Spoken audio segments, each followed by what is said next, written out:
امریکہ کو اپنی سرزمین سے افغانستان پر حملوں کی اجازت نہیں دی۔ بھارت گہرے سمندر میں ایک اور فالس فلیگ آپریشن کی تیاری کر رہا ہے۔ بھارت نے زمین، سمندر اور فضا میں جو کچھ کرنا ہے کر لے، بھارت جان لے، اس بار جواب پہلے سے زیادہ شدید ہوگا۔ D G I S P اور لیفٹیننٹ جنرل احمد شریف چودھری نے صحافیوں کو بریفنگ دیتے ہوئے کہا کہ پوسٹ کی کاش کرنے والوں کو سیاسی سرپرستی حاصل ہے۔ اگر آپ کے دل میں افغانستان کے لیے محبت جاگ رہی ہے تو آپ وہیں چلے جائیں۔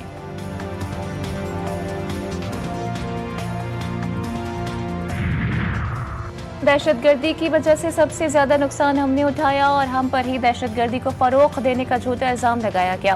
پہلگام واقعے کے فوری بعد ہم پر الزام عائد کر دیا گیا، جبکہ ہم خود دہشت گردی کے سب سے بڑے شکار ہیں۔ اسلام آباد میں سیمینار سے خطاب کرتے ہوئے وزیر اطلاعات عطا طاہر نے کہا کہ بھارت ابھی تک پاکستان کے خلاف سازشوں میں مصروف ہے۔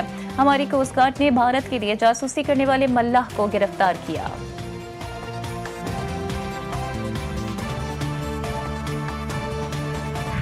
محکمہ صحت سندھ کا کراچی میں ڈینگی کیسز چھپانے کا انکشاف۔ محکمہ صحت نے دعویٰ کیا ہے کہ گزشتہ روز کراچی بھر سے ڈینگی کے صرف 16 نئے مریض داخل ہوئے، جبکہ شہر کے 2 بڑے سرکاری اسپتالوں میں گزشتہ روز 34 مریض داخل ہوئے۔ سول اسپتال میں 22 اور جناح اسپتال میں 12 نئے مریض داخل ہوئے۔ اے ایم ایس سول اسپتال کے مطابق گزشتہ روز 219 افراد کی ڈینگی ٹیسٹ کیے گئے، جن میں سے 39 افراد میں ڈینگی مثبت آیا۔ 27ویں ترمیم کا کھیل شروع۔ اسلام آباد سیاسی اور آئینی سرگرمیوں کا مرکز بن گیا۔ وزیر اعظم 27ویں ترمیم پر اتفاق کی رائے پیدا کرنے کے لیے قومی قیادت سے رابطے کریں گے، اپنی لیگل ٹیم کے ساتھ بھی ملاقات کریں گے۔ ذرائع کے مطابق صدر اور وزیر اعظم کے بعض حساس اختیارات میں رد و بدل کے شقوں کو بھی شامل کرنے کا امکان۔ نئی ترمیم میں وفاق اور صوبوں میں این ایف سی اور دیگر طے شدہ اختیارات میں بھی تبدیلی کا امکان۔ 27ویں ترمیم کا مکمل مستفدہ بھی سیاسی قیادت کو فراہم نہیں کیا گیا۔ الحمدللہ جو اس وقت اپرچونٹی ہے پاکستان کے پاس کہ اس کانفرنس آف فیکٹرز کے معاشی استحکام اینڈ دا جیو پولیٹیکل ٹیلمنٹ۔ حکومت معیشت میں بنیادی اصلاحات کے ایجنڈے پر عمل پیرا ہے۔ وفاقی وزیر خزانہ محمد اورنگزیب کہتے ہیں کہ آئی ایم ایف کے ساتھ معاہدہ بھی معاشی استحکام کی توثیق ہے۔ عالمی ریٹنگ ایجنسیز نے پاکستان کے معاشی استحکام کا اعتراف کیا۔ ہمارا ہدف پائیدار معاشی استحکام یقینی بنانا ہے۔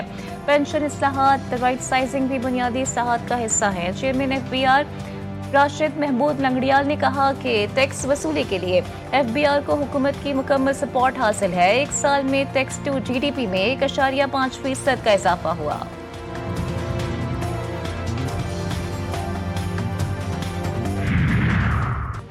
وزیر اعظم کی خواہش ہے کہ بجلی کی قیمتوں میں کمی کی جائے۔ توانائی کے شعبے کو جدید خطوط پر استوار کر رہے ہیں۔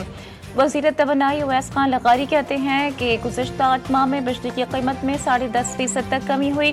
حکومت اب بجلی نہیں خریدے گی۔ توانائی کے شعبے میں وہ اصلاحات کی گئیں جو کبھی نہیں ہوئی۔ آئی پی پی سے متعلق ٹاسک فورس نے مؤثر کام کیا۔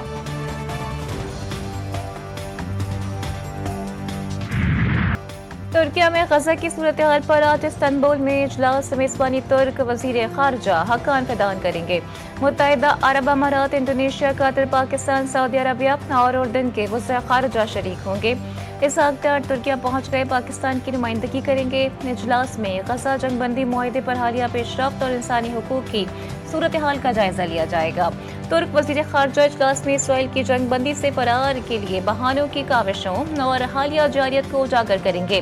اجلاس میں 2 ریاستی حل کے ویژن کو یقینی بنانے کی ضرورت پر بھی بات ہوگی۔ اسرائیلی جارحیت کا سلسلہ نہ رکا۔ غزہ کے علاقے شجاعیہ میں اسرائیلی ڈرون حملے میں ایک اور فلسطینی جان سے گیا۔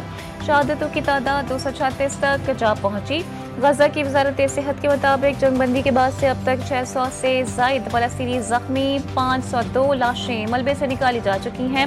دوسری جانب حماس نے 3 اسرائیلی عقامالیوں کی لاشیں اسرائیل کے حوالے کر دیں۔ غزہ میں اسپتالوں کی صورتحال سنگین، 16,000 سے زائد مریض علاج کے منتظر۔